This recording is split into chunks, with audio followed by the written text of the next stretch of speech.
کیونکہ میرے اللہ پاک وحدہ لا شریک فرماتا ہے کہ میں رب العالمین ہوں۔ کیا؟ میں رب العالمین ہوں۔ رب العالمین میں پوری کائنات آ رہی ہے، اس میں نہ مذہب کی قید ہے نہ کسی فرقے کی قید ہے، اور نبی کریم صلی اللہ علیہ وسلم اس کا محبوب جو ہے وہ رحمت للعالمین ہے، تو رحمت للعالمین میں پوری کائنات آ رہی ہے، تو اس میں بھی آپ کسی کی نفی نہیں کر سکتے۔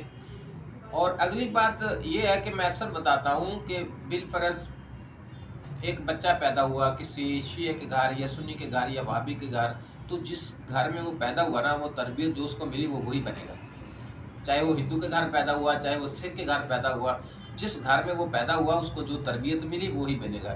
جیسے آپ کمپیوٹر میں ایک چیز فیڈ کر دیتے ہیں تو جب ایپ کھولو گے تو وہی آئے گا نا جو فیڈ کیا ہوگا۔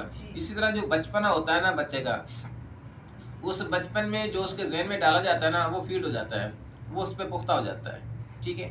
آگے جا کے اس کی تربیت کیسے بدلی ہوتی ہے، پھر جب اگلی وہ محفل اٹینڈ کرتا ہے، اگر وہ بزرگوں کی محفل اٹینڈ کرتا ہے تو صاف ذرا ان کو بزرگوں کا رنگ چڑھے گا۔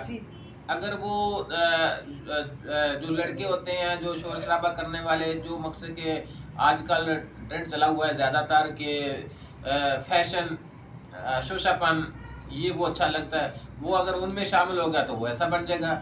اگر وہ نشائیوں میں چلا گیا تو وہ نشائی بن جائے گا۔ وہ پھر آگے جیسی وہ محفل اٹینڈ کرے گا نا، صحبت ویسے اثر پیدا ہوگا، ٹھیک ہے۔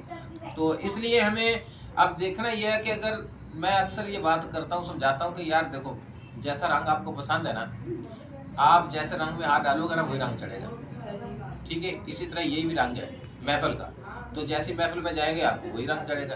اگر آپ بزرگوں میں بیٹھ جاتے ہیں تو آپ بزرگ بن جائیں گے، عمر کے لحاظ سے پہلے بزرگ بن جائیں گے، تو بزرگوں والی بات کریں گے، وہ تربیت ملے گی آپ کو، وہ محبت ملے گی۔ تو ہم نے دیکھنا ہے کہ کون سے وہ لوگ ہیں جو کسی فرقے میں نہیں جاتے اور ہمیشہ اصلاح کی طرف رہتے ہیں، تو آپ کو قرآن کی بات بھی سمجھ آ جائے گی اور حدیث پاک کی بات بھی سمجھ آ جائے گی۔ اگر فرقے میں جائیں گے تو آپ پھر وہ خسارے میں چلے جائیں گے۔ اچھا آپ مجھے ایک بات بتائیں، یہ جو فرقے یہ کیوں رکھے گئے تھے؟ مطلب ہیں تو سبھی مسلمان ہیں، تو یہ ڈیوائڈ کیوں ہو گئے 72 فرقے؟ مطلب بیٹا ایڈوائٹ پتہ کب ہوتے ہیں؟ جب ہم بڑوں کی بات نہیں مانتے، اپنے استاد کی بات نہیں مانتے، اپنے مرشد کی بات نہیں مانتے، اپنے خود من کی مرضی کرتے ہیں، ٹھیک ہے۔ دیکھو اس میں جب انسان پیدا ہوتا ہے نا تو وہ نفس امارہ میں پیدا ہوتا ہے۔ کیا ہوتا ہے؟ نفس امارہ میں پیدا ہوتا ہے۔ کوئی خاص صورتیں ایسی ہوتی ہیں، روحیں ہوتی ہیں جو نیکوکار ہوتی ہیں، مگر سب نفس امارہ میں پیدا ہوتی ہیں۔ نفس امارہ جو ہے نا وہ خواہشات دنیا کی طرف لے کے جاتا ہے۔ اب ہمیں اس نفس امارہ سے بچنے کے لیے ہمارے لیے قرآن پاک وہ جو کتاب ہے سب سے اعلیٰ کتاب آئی ہے ہمیں ہدایت کے لیے، تاکہ ہمیں وہ ہدایت ملے تو ہم نفس امارہ سے بچ سکیں، اس کے ساتھ جہاد کر سکیں، جس کو بولا کہ جہاد اکبر جو سب سے بڑا جہاد ہے وہ اپنے نفس کے ساتھ ہے۔ اگر ہم کسی کامل کا بازو نہیں پکڑتے، ہاتھ نہیں تھامتے، تو ہم نفس امارہ کا بھی مقابلہ نہیں کر سکتے۔ تو نفس امارہ کا مقابلہ کرنے کے لیے ہمیں قرآن پاک کی ہدایت لینی پڑے گی اور نبی پاک صلی اللہ علیہ وسلم کی حدیث پاک کو ماننا پڑے گا، اس پہ عمل کرنا پڑے گا۔ جب ہم اس پہ عمل کریں گے، کسی کے تابع ہو جائیں گے، اس کی بات مانیں گے، خواہ وہ ماں باپ ہے۔